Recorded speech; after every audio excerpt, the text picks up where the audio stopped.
اچھا، کبھی یہ سوچا ہے کہ کیا فوجی کامیابی واقعی انسانیت کی فتح ہو سکتی ہے؟ تاریخ تو ہمیں یہی بتاتی ہے کہ انسان نے اپنی بقا کے لیے ہمیشہ جنگ کا سہارا لیا ہے، لیکن اس میں ایک بہت گہرا تضاد چھپا ہوا ہے۔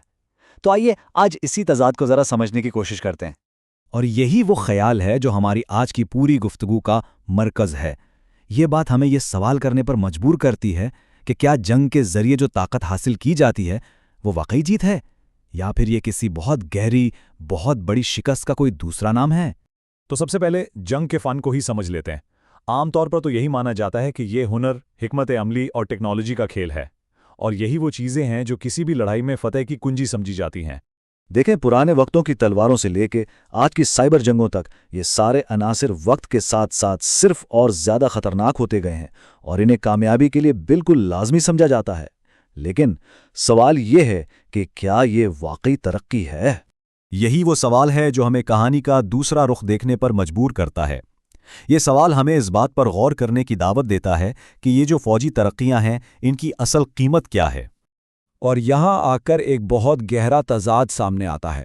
ہم یہ مانتے ہیں کہ طاقتور ہتھیار ہمارے تحفظ کی ضمانت ہے، لیکن کیا یہ بھی ممکن ہے کہ جن ہتھیاروں کو ہم نے اپنی حفاظت کے لیے بنایا وہی اب ہمارے وجود کے لیے سب سے بڑا خطرہ بن گئے ہوں؟ یہ ایک تلخ حقیقت ہے۔ جس طاقت کو ہم نے اپنی حفاظت کے لیے تراشا تھا، آج وہی طاقت پوری نسلوں کو تباہ کرنے کی صلاحیت رکھتی ہے۔ سوچیں، یہ کتنا بڑا اور کتنا عجیب تضاد ہے۔ آج کی جنگ کی سچائی یہی ہے۔ اس کی قیمت اتنی زیادہ ہے جس کا تصور بھی نہیں کیا جا سکتا۔ یہ ٹیکنالوجی صرف جنگ جیتنے کا ذریعہ نہیں رہی، یہ تو پوری انسانیت کو دنیا کے نقشے سے مٹانے کی طاقت رکھتی ہے۔ آئیے اب اس خیال کو ذرا اور گہرائی سے دیکھتے ہیں کہ جنگ میں جیت کا اصل مطلب کیا ہے۔ یہاں ہم دیکھیں گے کہ لڑائی ختم ہونے کے بہت بعد بھی جیتنے والے کو بھی کس طرح گہرے اور نہ ختم ہونے والے نقصانات اٹھانے پڑتے ہیں۔ اس سے صاف ظاہر ہوتا ہے کہ میدان جنگ کی فتح اکثر وقتی اور اوپری ہوتی ہے۔ اصل نقصان تو بہت گہرا اور لمبے عرصے تک چلنے والا ہوتا ہے، جو معاشرے کے ہر فرد پر اثر انداز ہوتا ہے، چاہے وہ جیتنے والا ہو یا ہارنے والا۔ اور اب ہم جنگ کی اصل یعنی حتمی قیمت پر بات کرتے ہیں۔ یہ وہ قیمت ہے جو نہ حکومتیں ادا کرتی ہیں، نہ معیشتیں، بلکہ خود انسانیت ادا کرتی ہے۔ جنگ کے ان گنت المیوں میں سے یہ صرف ایک ہے۔ یہ تنازع کی اصل تصویر ہے۔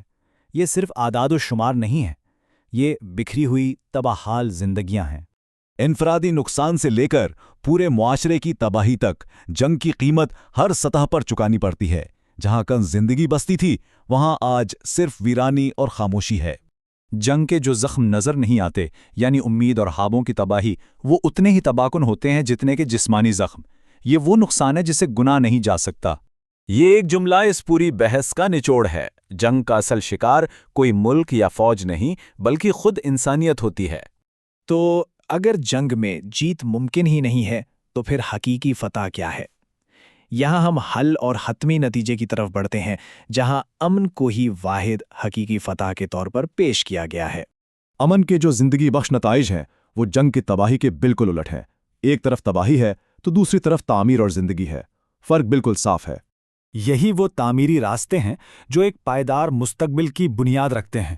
ہاں، یہ راستے مشکل ضرور ہیں، لیکن جنگ کی تباہی کے مقابلے میں کہیں زیادہ انسانی اور مؤثر ہیں۔ یہ حتمی دلیل اس بات پر زور دیتی ہے کہ جب انسانیت کا حساب لگایا جائے تو جنگ میں کوئی حقیقی فاتح نہیں ہوتا۔ ہر کوئی کچھ نہ کچھ کھو دیتا ہے، سب سے قیمتی چیز اپنی انسانیت۔ ہم اسی گہرے پیغام کے ساتھ اپنی بات ختم کرتے ہیں۔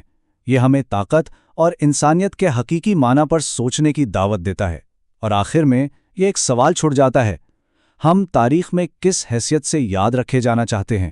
ایک طاقتور فاتح کے طور پر یا ایک باشعور انسان کے طور پر؟